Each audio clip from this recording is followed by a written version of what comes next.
Welcome to Not Milk Never Milk. Subscribe if you're lactose intolerant.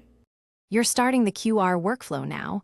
Open Lightroom and pick the images you want to attach a QR to. First, make sure the caption or title field contains the URL or text you intend to encode, because Lightroom will export that metadata.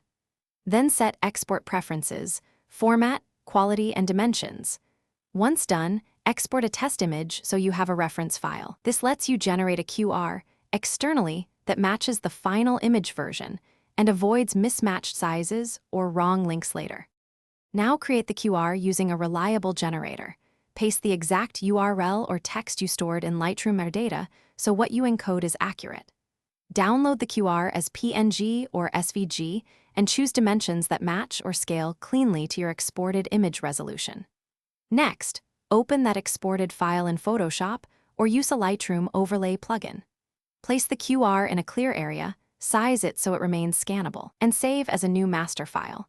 This ensures readability and visual balance. Finish by exporting the final image with the QR embedded at high clarity. Choose minimal compression and appropriate resolution so scanners can read it. You should test the QR with multiple phones and apps at different distances to confirm reliability. If a scan fails, try increasing the QR physical size on the image or export with less compression, because blur and artifacts break code detection. Finally, keep an original copy without overlay, so you can re-export if you need to adjust placement or size.